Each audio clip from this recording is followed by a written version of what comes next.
Samajwadi party विधायक धर्मराज सिंह उर्फ सुरेश यादव ने स्वतंत्र प्रभात मीडिया टीम से बातचीत करते हुए बताया कि मैं अपने क्षेत्र में तीसरी बार विधायक बन गया हूं। ये मेरा तीसरा कार्यकाल है। मैं अपने क्षेत्र की जनता का शुक्रगुजार हूं और अपने विधायक निधि से अपने क्षेत्र का ज्यादा से ज्यादा विकास कराऊंगा। प्रभात समाचार में आपका बहुत बहुत स्वागत है।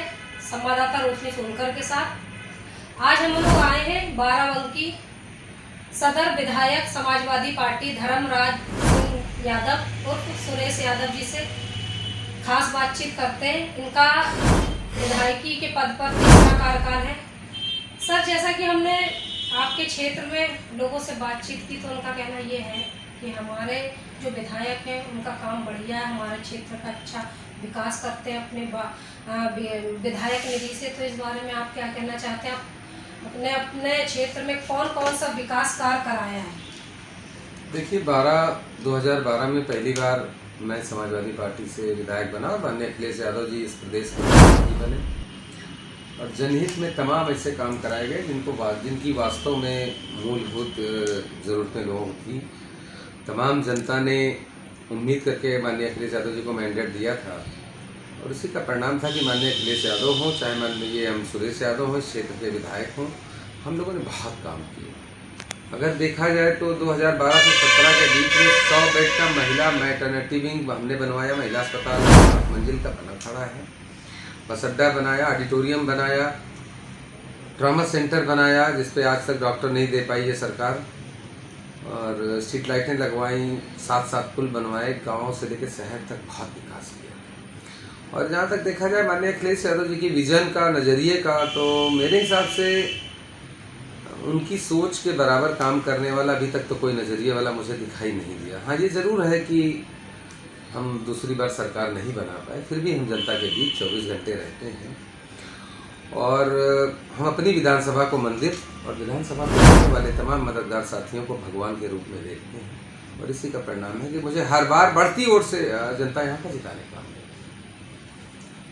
जैसा कि 2022 विधानसभा चुनाव में आपकी फिर से जीत हुई है, तो आप अपने क्षेत्र के लोगों के लिए और क्या नई योजनाओं को लेके आएंगे और क्या विकास कार्य और करा सकते हैं शिक्षा को लेकर, स्वास्थ्य को लेकर, जो कि हमारे प्रदेश में शिक्षा और स्वास्थ्य की बहुत ज़्यादा कमी हो गई है। कोरोना काल को देख लें या फिर जो वर्तमान सरकार या पिछली सरकार रह चुकी है, इस बारे में आप क्या कहना चाहते हैं और आगे चल के भविष्य में आप क्या करना चाहते हैं?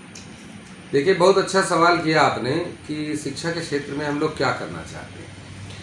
ये उत्तर प्रदेश हो चाहे भारत की सरकार हो, ये शिक्षा नहीं देना चाहती। तमाम हमारे युवा या हमारे बच्चे, उनके बारे में इनका विजन है कि हम बच्चे अशिक्षित रहेंगे तो इनके 5 किलो राशन और इनके झूठे जुमलों पर आने का मैं उदाहरण भी आपको दूंगा कि शराब की दुकान खुली, मीटिंगें बंद नहीं, बिहार और बंगाल तक चुनाव हुए, भारतीय जनता पार्टी के शीर्ष के नेताओं ने हजारों की भीड़ में भाषण दिया, मीटिंगें की, लेकिन हमारे प्राइमरी स्कूल हों चाहे प्राथमिक विद्यालय हों चाहे इंटर कॉलेजेस हों, सभी बंद रखे गए। अगर 2 गज दूरी, मास्क है जरूरी वाला नारा मोदी जी का सही था तो हमारे गांव में इतनी जगह है प्राइमरी स्कूलों में कि बच्चे हमारे 2-2 गज दूरी पर बैठ के पढ़ सकते थे। सरकार की मंशा है, वो नहीं पढ़ाना चाहती। इस पर हम लोग सदन में सवाल उठाते हैं, लेकिन जब उनका प्लान ही कुछ और है तो फिर उस पर हम लोग क्या कर सकते हैं। सत्ता की ताकत बड़ी ताकत होती है संवैधानिक रूप से, और ये योगी सरकार मुझे नहीं लगता है कि कोई विकास कर पाई हो। प्रदेश में विकास हुआ है, नफरत बढ़ाने का विकास हुआ है, एक दूसरे से जात धर्म संप्रदाय में दूरी पैदा करने में विकास हुआ है, महंगाई बढ़ी, महंगाई का विकास हुआ है, इनकाउंटर करने का विकास हुआ है, और जाने क्या क्या बेरोजगारी बढ़ी है, इसका विकास हुआ। विकास नाम की कोई तो चीज़ रह नहीं गई। हाँ, ज़रूर ये कहेंगे कि तमाम जनता उनको उनके झूठे जुमलों पे वोट देना चाहती है, तो उस हिसाब से काम करेंगे। हम लोग तो अपने से विधायक हैं, सत्ता में तो है नहीं, फिर भी जितना संभव हो सकेगा निधि मिलेगी। जनता ने भरोसा किया है। 26,065 वोट पिछली बार से इस बार बढ़ा के दिया, 35,050 वोट से मुझे जिताया है जनता ने। उसके लिए जो बंद पड़ेगा, 24 घंटे काम करते ही रहे हैं और निधि कभी हमने बेची नहीं। जितना संभव हो सके विकास करेंगे।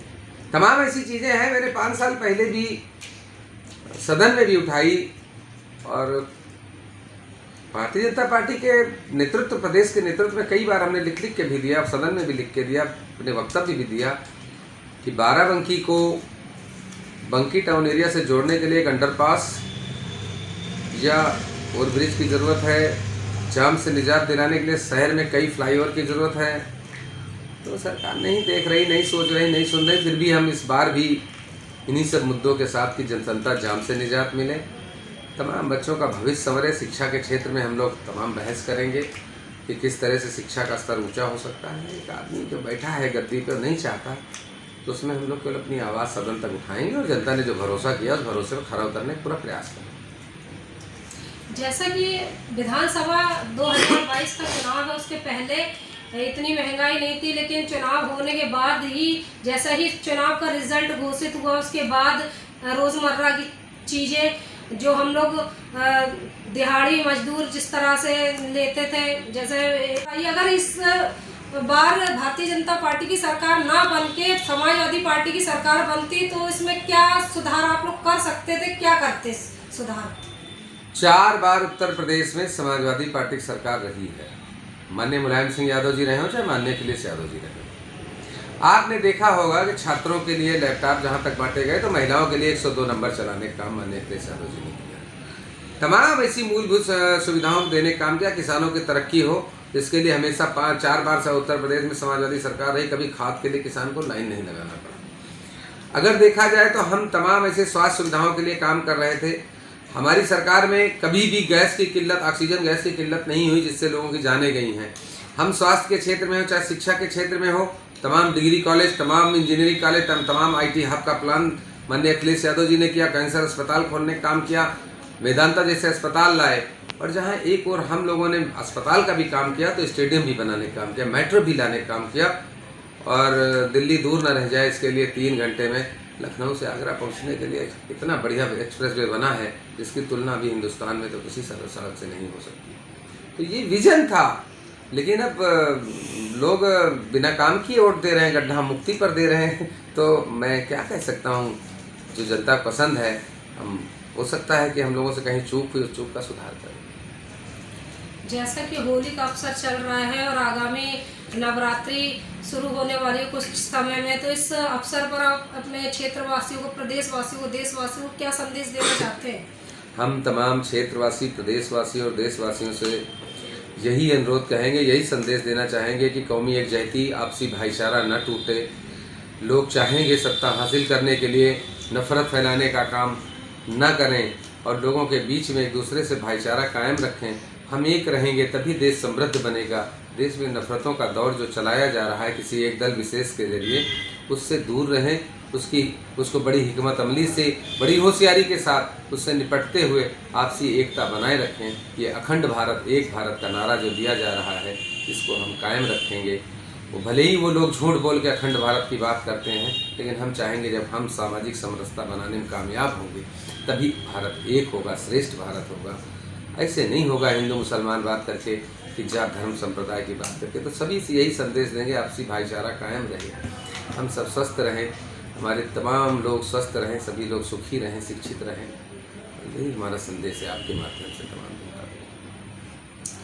संवाददाता रोशनी सोनकर के साथ कैमरामैन पूर्णिमा सोनकर।